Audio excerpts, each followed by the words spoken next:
estoy desesperado, también está. Siempre sueño con tenerte hasta el final. Y si un día tengo suerte, sé que ocurrirá. ¿Cómo pudo ser quererte así? Eres tú mi estrella, sí. Nada cambiará este sueño azul y que sea eterno, grande futuro.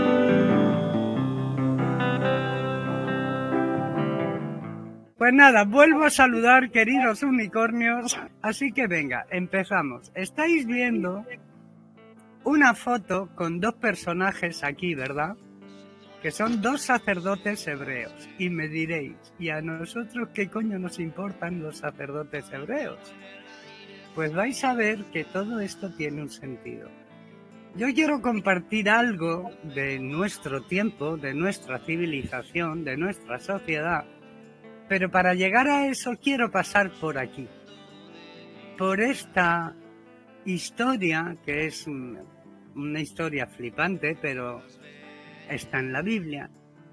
Y como no, yo soy bíblica, así que os voy a contar una historia bíblica. Esta noche de unicornios se llama Las Campanillas de Oro. Y vamos a ver qué son estas campanillas de oro y qué significan, ¿no?, en nuestra vida actual.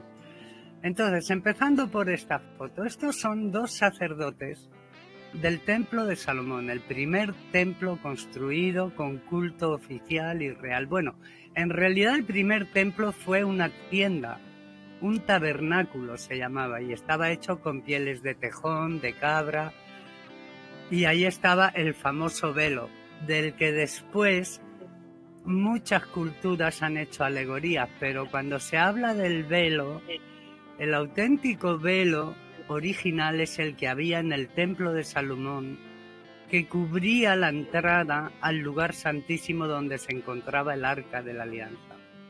Entonces, detrás del velo estaba el Arca. En ese lugar nadie podía entrar nunca jamás, salvo este sumo sacerdote vestido en colores, que luego explicaremos. El sumo sacerdote que dominaba su reinado de sumo sacerdocio durante un año, y cada año se elegía o nuevo sacerdote o había que reelegir al mismo. Si querían los demás sacerdotes que fuese el mismo, se podía reelegir. Pero su periodo de sacerdocio era por un año. Y una vez al año, este sacerdote debía oficiar la ceremonia del Yom Kippur.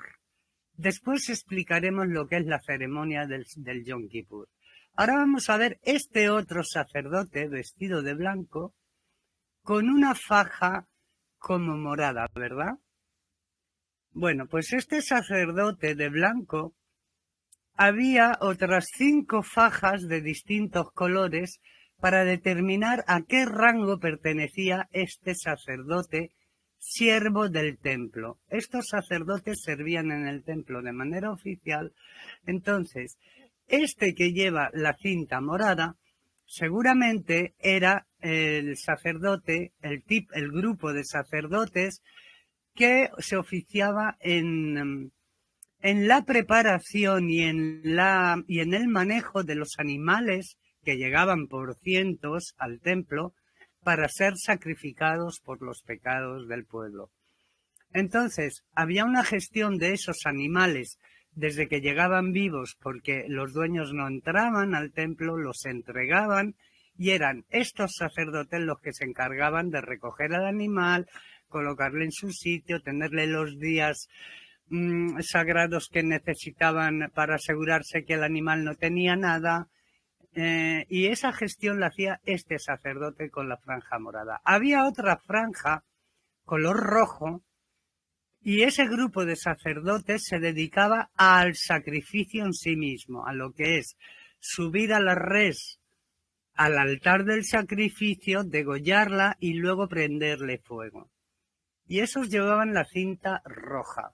Después había otro sacerdocio con una cinta azul celeste, que eran los que se dedicaban a hacer la ceremonia del incienso, a quemar el incienso dentro del lugar santo y a elevar las oraciones pertinentes para buscar el perdón el día del Yom Kippur.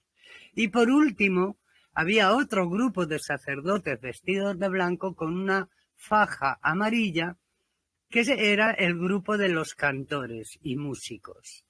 Entonces esos 5 grupos de sacerdotes vestidos de blanco tenían cada uno su función y su misión, lo que es dentro del trabajo del templo, que era mucho, porque esto de los sacrificios se hacía a diario. Pero había un día al año, el día del Yom Kippur. El Yom Kippur para los hebreos es la mayor de todas las fiestas del judaísmo, la más importante. ¿Qué significa Yom Kippur? Significa Yom es día, Kippur sacrificio, día del sacrificio. ¿Por qué se llama ese día el día del sacrificio Yom Kippur? Bueno, porque hacen conmemoración del día que fueron liberados de Egipto por la última plaga. Si recordáis las historias bíblicas, Dios envió 10 plagas a Egipto para forzar a Faraón a liberar a los esclavos hebreos, y en la última plaga, la 10ª, que fue la muerte de los primogénitos, todos los primogénitos de los egipcios murieron esa noche, pero no solo los hijos de los egipcios, también las bestias, los animales y todo ser vivo que perteneciera a Egipto moría, excepto en la tierra de Gosen, donde vivían los esclavos hebreos, que por allí no pasó la muerte de los primogénitos y ni personas ni animales fueron afectados por esa plaga. Esa plaga fue la que ya derrumbó al faraón y dejó libre a Israel. Entonces, esa misma noche en que pasa la plaga de los primogénitos, los hebreos habían recibido la orden de encerrarse en sus casas, sacrificar un cordero, asarlo entero y comerlo entero, y si eran pocos de familia, llamar a más gente para que el cordero se consumiera por entero y no quedara nada. Al cordero lo acompañaban unas hierbas amargas. Esas hierbas amargas simbolizaban la amargura de los 400 años de esclavitud de Israel en Egipto. Entonces, esa noche, la noche de la liberación, cenaron de pie con los machos atados por si había que salir inmediatamente.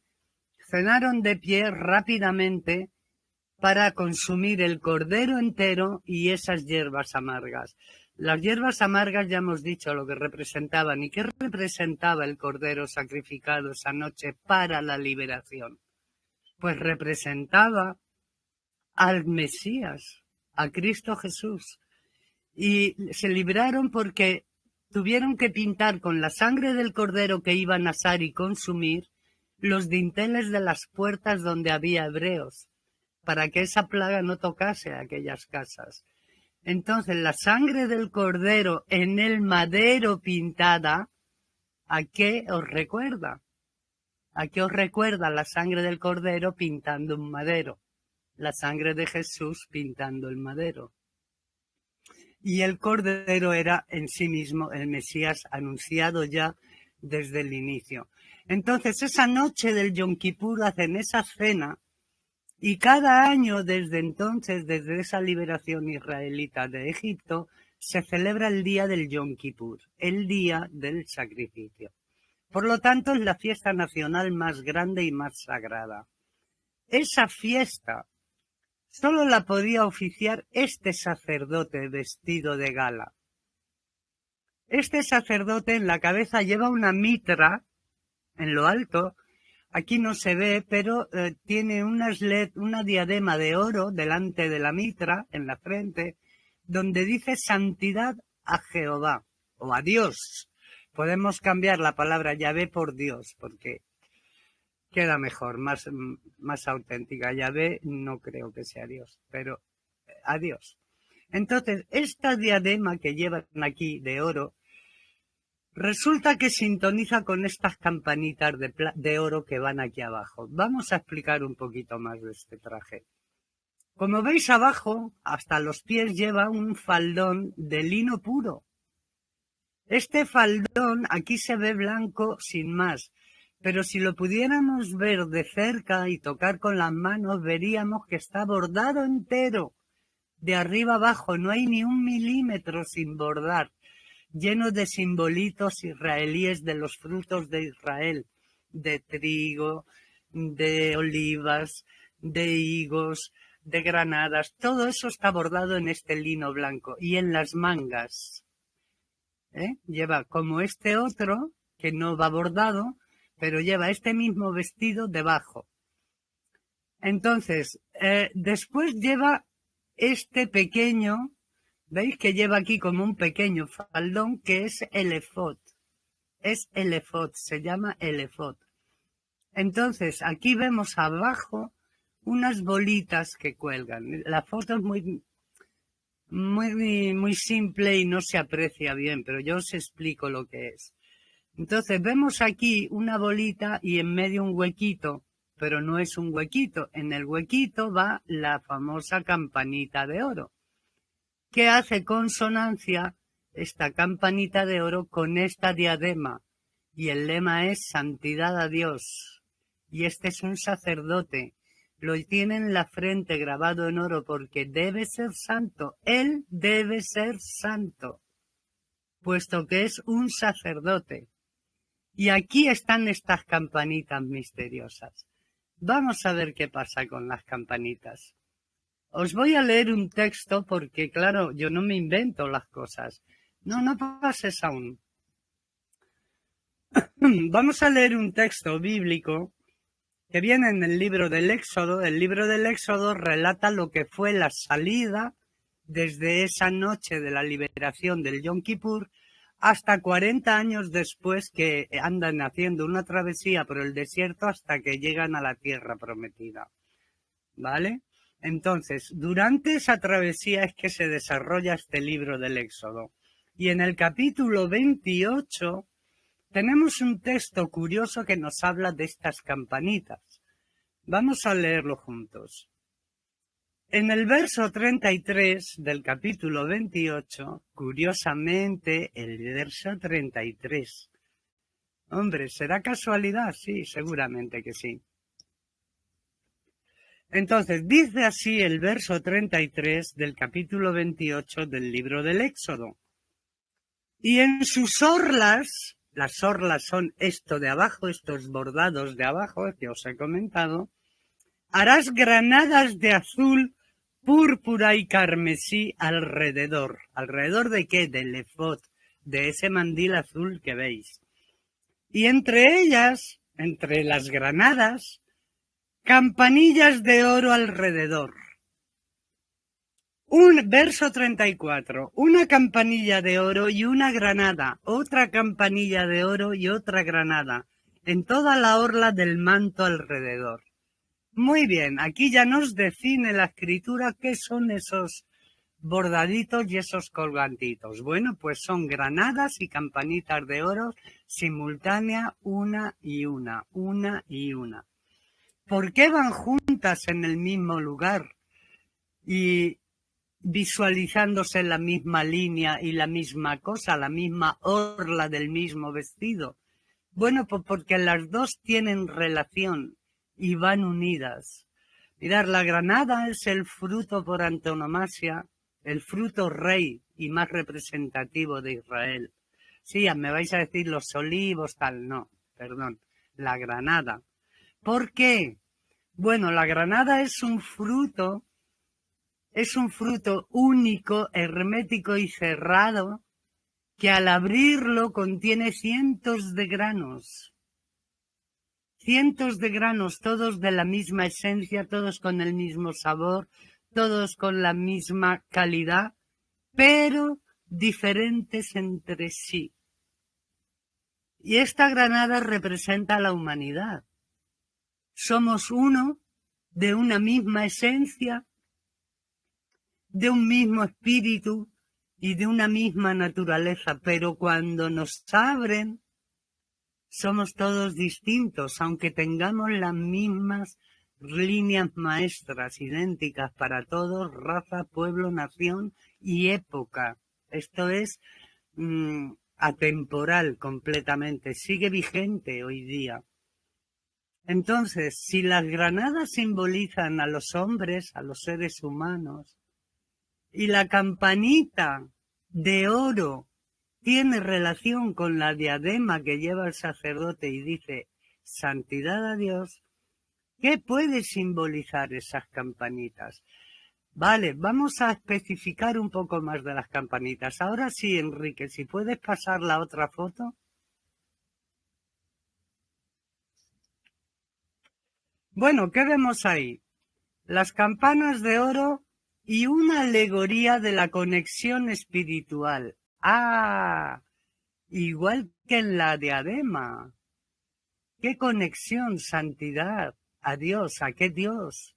Bueno, lo vamos a ir viendo. Mirar, para empezar, la palabra campanita y la figura en sí de la campanita hace alegoría y simboliza llamado. La campana se utilizaba y se utiliza para llamar, para alertar, para avisar de algo.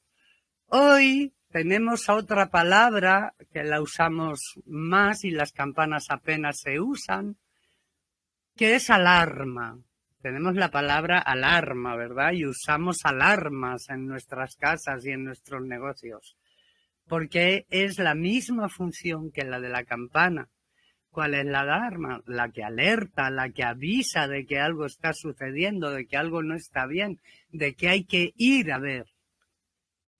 Y la campana es exactamente lo mismo que la alarma. Ahora bien, si la campana es para llamar, aquí lo que vemos no es una campana. Y esta es una fotografía auténtica de una campanilla que sí se recuperó de la época, y además hay una familia de orfebres por linaje que se dedicó por siglos a trabajar los elementos del templo, entre ellos estas campanitas. Entonces esta es una de las campanitas auténticas que hoy día tendrá el sacerdote actual en su vestido. Pero vemos que no es una campanita, ¿verdad? Vaya, vaya, vaya, qué curioso. Es un cascabel de oro, sí, pero un cascabel. La función de la campanita es llamar, avisar, alertar, llamar la atención. La del cascabel no. La del cascabel es marcar dónde está el gato, porque es un elemento que se pone a los animales. Entonces, el cascabel es aparte de un instrumento musical, que es verdad, es un instrumento musical, es un elemento que se suele poner a los animales para localizarlos, para saber dónde están. Entonces, vaya, ya la función no es la misma, ¿verdad? No es lo mismo un cascabel que una campanita, ni hacen lo mismo, ni sirven para lo mismo. Pero la tenemos en el faldón, entre las granadas. ¿Por qué un cascabel? Bueno, pues vamos a continuar leyendo la historia. En el verso 35, leímos el 34, en el verso 35 dice así: y estará sobre Aarón cuando ministrare, ¿el qué? La ropa con las campanitas. Y estará sobre Aarón cuando ministrare, y se oirá su sonido cuando él entre en el santuario delante de Dios y cuando salga, para que no muera. ¡Ojo! Para que no muera. Entonces vemos que la campanita no es un aviso como debería ser, sino que es un localizador de dónde está el sacerdote. Este sacerdote, que solamente él una vez al año tenía la obligación de entrar al lugar santísimo detrás del velo, donde nadie nunca podía entrar, y ofrecer la sangre del cordero que se hubiera sacrificado delante del templo en el altar del sacrificio. Entraba, recorría el templo haciendo sonar su vestido al andar estos cascabeles, y los sacerdotes que ayudaban desde fuera, porque no podían profanar el templo y mucho menos cruzar el velo, entonces ellos sabían en todo momento por el sonido cómo iba avanzando el sacerdote hacia el altar. ¿Y por qué era tan importante esto? Bueno, pues porque este día del Yom Kippur, este sacerdote, este único sacerdote, tenía la potestad y la obligación de cumplir ese ritual para solicitar el perdón por un año, tanto de Israel como de él mismo. Entonces, ¿qué ocurría? Y de hecho ocurrió muchas veces. Que si el sacerdote que era sumo sacerdote ese año llegaba al ritual en pecado, cuando entraba al velo y se presentaba delante del arca, caía fulminado y muerto inmediatamente. Entonces esas campanitas ya no se oían, y el pueblo y los sacerdotes sabían que el sacerdote había muerto en el altar, y que por lo tanto el pecado de Israel no había sido perdonado, ni el sacerdote tampoco, porque él estaba en pecado. Entonces era muy importante estas campanitas. ¿Por qué? Porque más de un sacerdote murió al entrar a hacer el sacrificio por culpa del pecado, por no estar en santidad. ¿Y qué ocurría? Había un problema cuando el sumo sacerdote moría en el altar, porque nadie podía entrar a recogerlo, nadie podía traspasar el velo. Entonces, que después de cuando eso sucedía, que el sacerdote llegaba al altar y ahí se callaban ya las campanitas, resulta que todo ese año era un año nefasto para Israel, todo eran desgracias, todo eran muertes, todo eran problemas, porque el pecado no había sido perdonado. Entonces era una verdadera desgracia para Israel que un sacerdote muriera en el lugar santísimo y además no se le pudiera sacar, contaminando así el lugar santísimo. ¿Qué hicieron entonces los israelitas? Pues ya enviaban a este sacerdote directamente con una cuerda atada a la cintura. Entonces, mientras el sacerdote avanzaba con su bandeja de sangre para ofrecer en el altar, las campanitas sonaban. Cuando llegaba al velo y cruzaba el velo, las campanitas sonaban.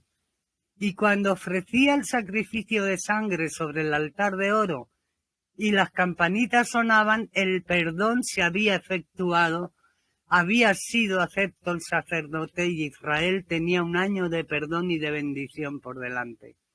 Tan importante era ese sacrificio y ese día, y ese sacerdote y esas campanitas, que como vimos están muy relacionadas con la diadema en la cabeza, es decir, en la mente.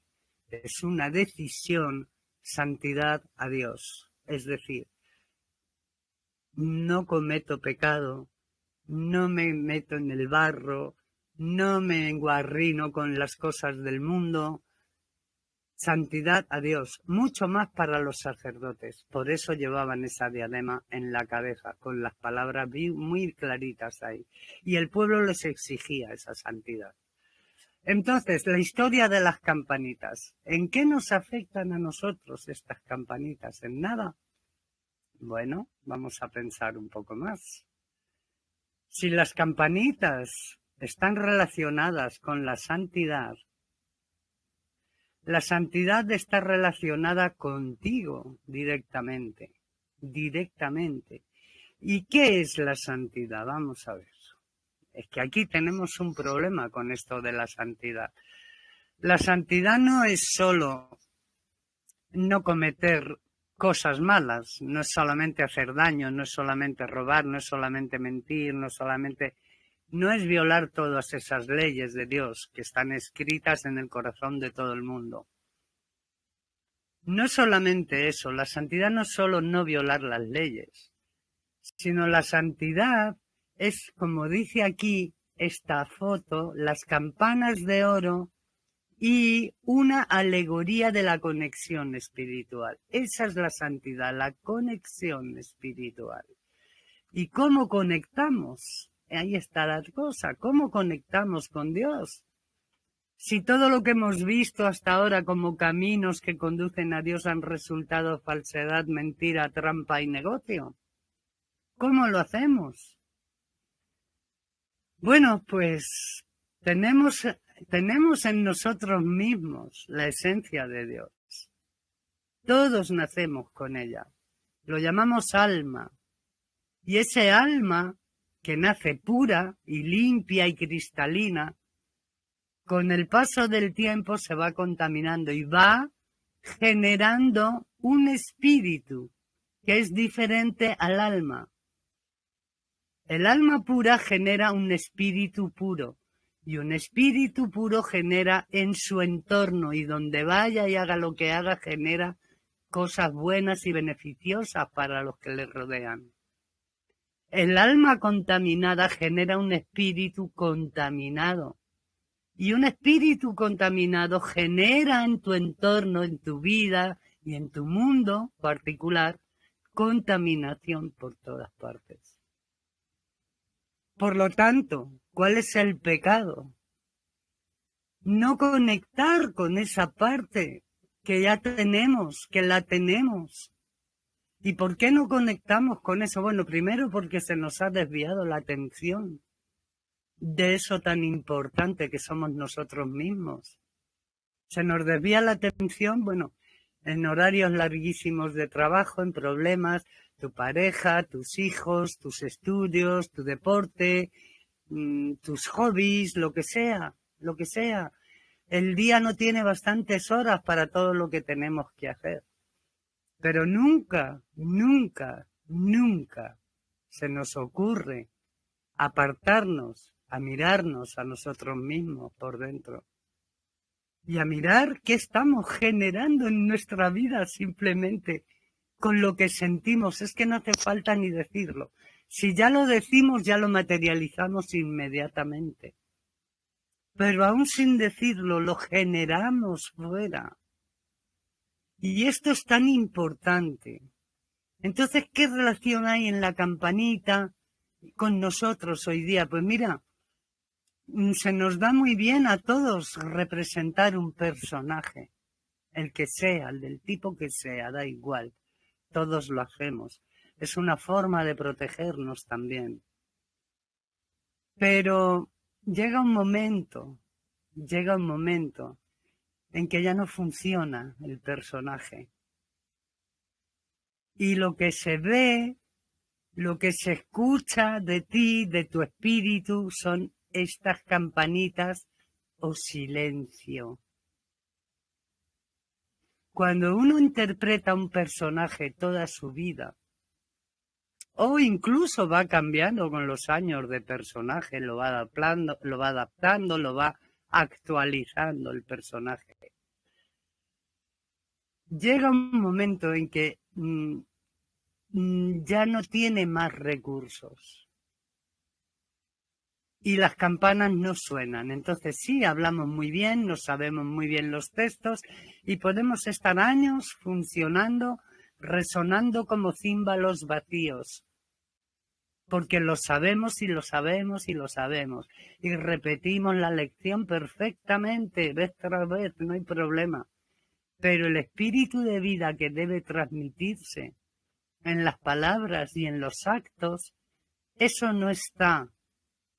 Eso no está, es mecánico, es es casi hasta sin pensarlo y sin proponérselo. ¿Por qué? Porque estas campanitas son reales, son nuestro espíritu y el espíritu suena o no suena, suena o no suena. ¿Hay remedio para esto? Sí, claro, claro que lo hay. Primero reconocer que tus campanillas no suenan, que tus campanillas no suenan porque ya has llegado al límite del personaje que has estado interpretando toda tu vida de maravilla y te ha ido de puta madre. O te ha ido fatal, no sé. Pero de verdad, esto nos pasa a todos los seres humanos. Es un mecanismo de protección, vale, de acuerdo, pero nos lleva a vivir una vida muerta, en vida. Porque nosotros, nuestra esencia real, que es la que produce tu alma natural, la estamos ahogando, ahogando y ahogando en montones de cosas inútiles que no nos sirven para nada. No nos sirven para nada. Para alejarnos cada vez más de nuestra esencia verdadera. Entonces, ¿qué ocurre? Cuando ya no suenan tus campanas, sí, puedes tener, yo qué sé, si eres un profesor, por ejemplo, voy a hablar de profesores porque yo fui profesora. Si eres un profesor vivo, que vive lo que enseña, tus alumnos van a aprender y van a estar deseando llegar a la hora de tu clase para aprender más. Porque transmiten no solo conocimiento, la vida que lleva el conocimiento. Pero si tus campanitas no suenan, ¿por qué es? Porque no has dejado salir tu alma, no has dejado que eso se extienda a tu espíritu y tu espíritu se ha creado sobre las bases del mundo, lo conveniente del mundo, lo que le gusta al mundo, lo que le gusta a la sociedad. Y hemos adoptado personajes que encajen en la sociedad. Cuando el premio gordo es no ser como el resto, o sea, si somos únicos, ya nacemos únicos, ¿por qué tenemos que ser todos similares? Aunque estemos hechos de la misma esencia. Después cada uno como la granada es distinto. Y nos perdemos en mil cosas, en mil caminos que nos llevan años y años y años de esfuerzo para luego dejarnos muy vacíos. Y cuando uno está vacío es cuando ya lo que se hace es una representación de vida, pero no hay vida dentro. Y sinceramente, lo más importante es la vida interior, porque fuera puede haber o claves o clavos que te hundan. Pero si la fortaleza tuya es de dentro a afuera, no hay clave ni clavo que te hunda. Porque tú tienes el oro, lo tienes tú. Entonces no importa lo que piense el mundo, no importa dónde vaya el mundo, no importa lo que le guste al mundo. Tú te mantienes fiel a tu esencia. Ahora bien, aquí todas las esencias son iguales, ya lo expliqué. Nacemos con la misma esencia, pero después esa esencia se va contaminando. Y una vez que está muy contaminada es muy difícil de volver a oro, volver a un espíritu de oro, que cree vida, que crea alegría, que crea cosas buenas, que crea abundancia en su entorno. Entonces este era un poco el símil que quería hacer con nuestros días y estas campanitas, que era algo visible y audible para Israel, pero es algo visible y audible para nosotros también en nuestros actos y sobre todo en nuestras palabras. Nuestras palabras dejan bastante ver lo que hay dentro. Aunque creamos que lo hacemos muy bien, ¿eh? No. Aquí hay una sutileza que se escapa entre las palabras. Y es eso, una campanilla que suena a oro o un silencio mortal alrededor de ti. Y que eso, que reflexionemos, yo la primera, porque yo me dejo llevar mucho también, como todo el mundo, de las cosas de la vida, de los problemas, de las inquietudes, de los deseos, del dinero, de no sé qué, como todo el mundo. Pero yo soy consciente de que eso, todo eso es secundario. Que lo más importante es mi esencia y mantenerme fiel a mi esencia. Porque siendo fiel a mi esencia que yo soy, ahí sí tengo una conexión con Dios. Y lo que haga, pues será de provecho para muchos, para otros no, por supuesto.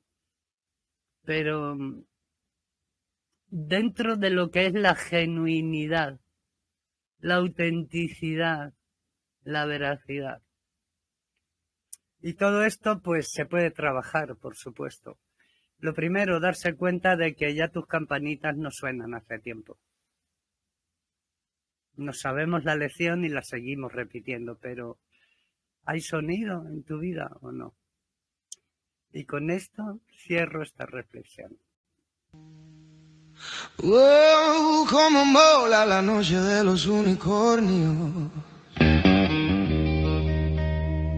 Gente con ambición, gente legal.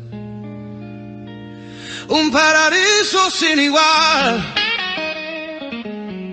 Me encanta estar con ellos.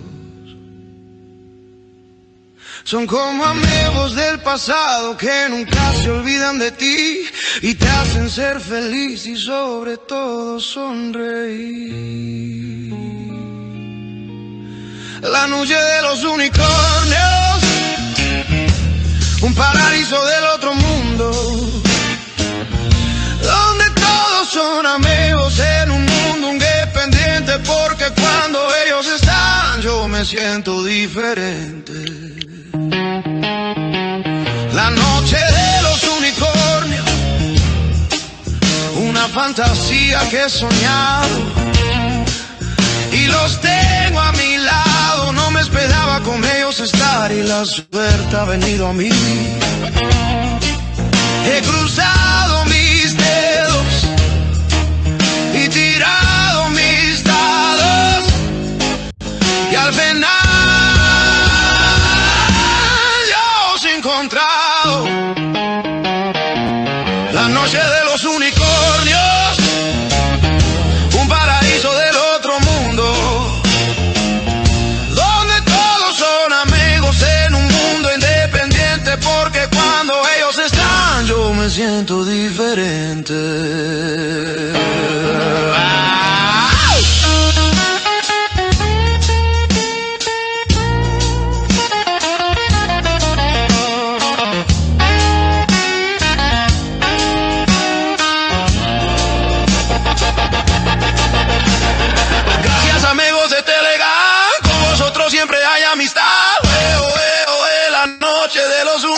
Hasta el final, las pausas, el Zeppelin, Oliver Montes.